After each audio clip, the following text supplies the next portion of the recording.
Hey guys, welcome back to AB Daily with me, Jermaine. Hope everyone's had a great day. And guys, look, just a couple of really interesting things that I've seen in the news today. So the first is to do with Robinhood. So we mentioned before that they had listed in the States, and I read today that I think the share price had been trading at around 81% up, and that it was actually halted for trading. And you know, it's one of those things where I sometimes scratch my head and just think, how is this possible in a retail investing market sometimes? And it raises for me, guys, and one just to think about, this question about retail investing markets generally. So, you know, these markets, you know, where normal people like us, we can go and get exposed to the stock market. So it could be through a trading account. It could be because we say got a stocks and shares ISA and we have market exposure via that. Some of us, I mean, I do it myself personally, self-manage my pension. So I've got various employer pensions, which I manage myself. And so again, have got exposure to markets through that.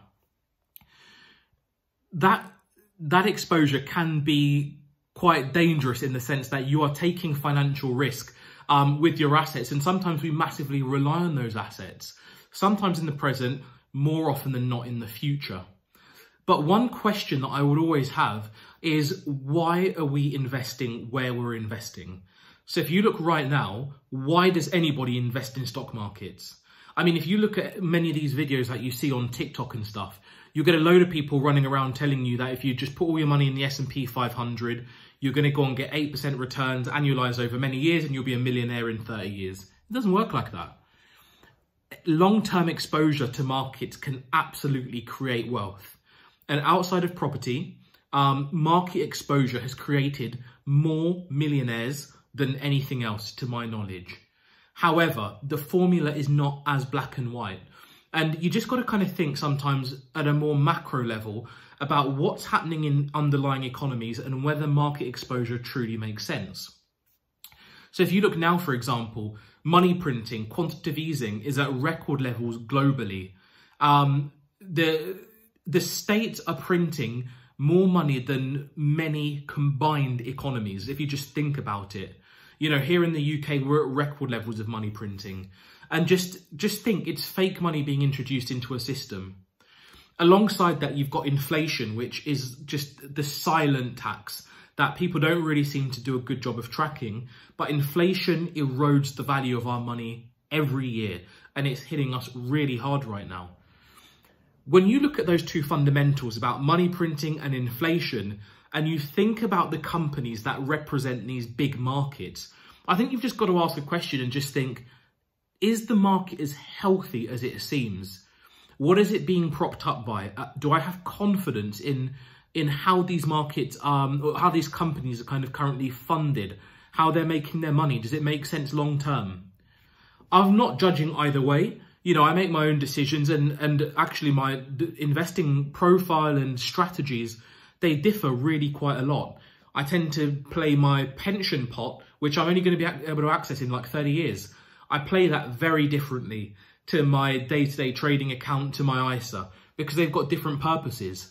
But that consciousness around what I'm investing in, the duration associated with it, and then the risk profile that I have related to it is really important. And I'd encourage all of you guys to do the same. You know, what we have seen sometimes in markets is you get really attractive stocks. You get stocks that have had like a lot of press, and they get a really big pump on the back of just that common kind of euphoria and interest. It's a great one if you're riding the wave and you exit at the right time, but often many people aren't. Now, I'm not making any judgment about Robinhood. They could be fantastic. But all I'm saying is just be mindful of the movements you see.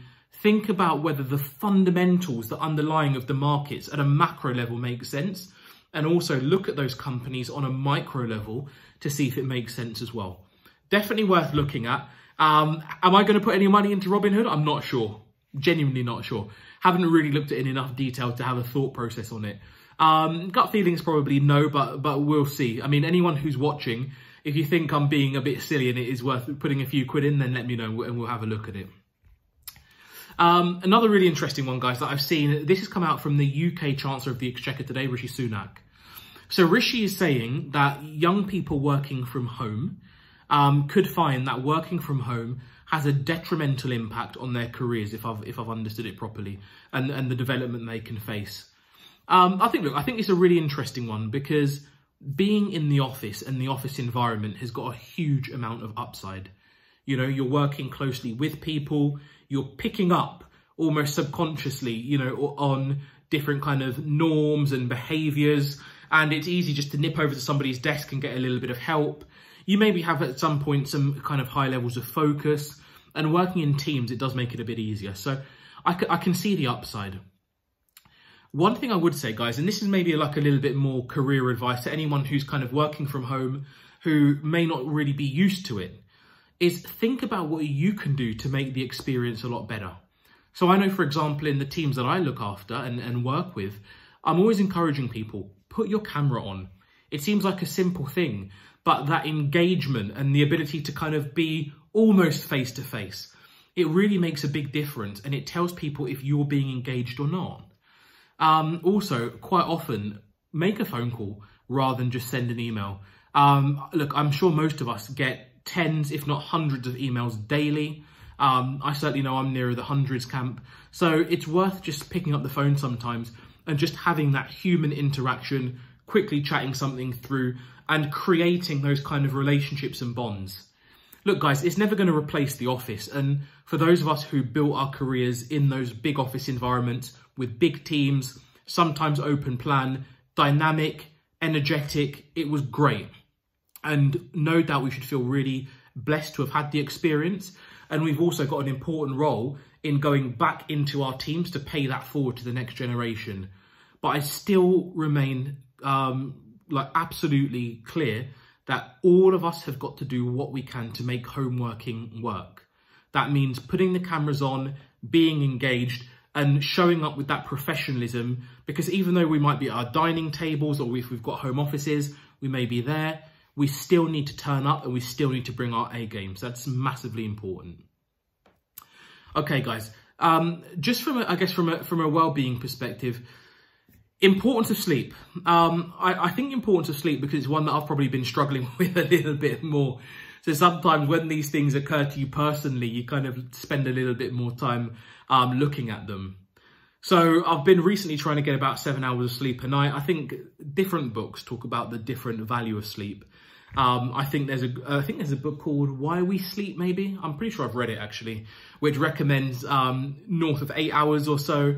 But then depending on who you actually speak to or who you listen to, they would suggest that actually the body needs far less sleep than we actually believe, and we can function perfectly well on much less, nearer kind of like 4 to 5 hours if we're properly nourished, if our diet, mindset, heart set, soul set is in great shape.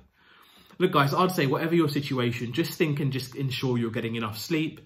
And if it's the case that you're maybe feeling a little bit more lethargic, a colleague I used to work with, he used to do a midweek really early session. So on a Wednesday, typically, by kind of 8:30, 9 o'clock, the guy would be in bed, lights out, you don't see him till the next morning.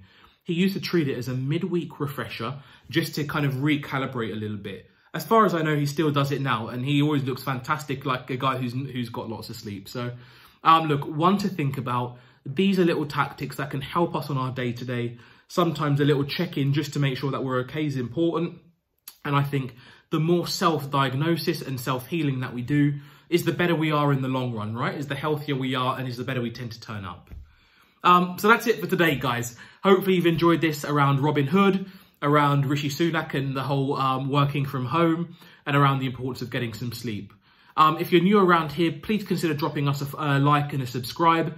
We're posting near daily with our daily updates, and of course we do our Sunday podcast where we can go into a little bit more depth on a particular topic. It's a crazy time for both Leanne and I. We're going to try and do a lot more together. We're going to try and be firing a lot more on more cylinders to try and bring you more content and more value. But until then, guys, please smash the like, smash the subscribe, and consider sharing with anyone you think could get value. You know, we're bringing this content out, really just hopefully appealing to kind of ordinary people like us. We might be at that point where some of people have, say, just left university. Some are a little bit later in life. So you might want to call it 20 to 40. I don't know. you pick an age bracket. But whatever it is, we could probably all do with a little bit more help and encouragement on looking after our money, looking after our personal development, and looking after our well-being. That's what we're here for. That's what we're all about. So please consider subscribing and sharing, and let's try and help people who really need it. All right, guys, till tomorrow, I'll speak to you soon. Take care. Bye.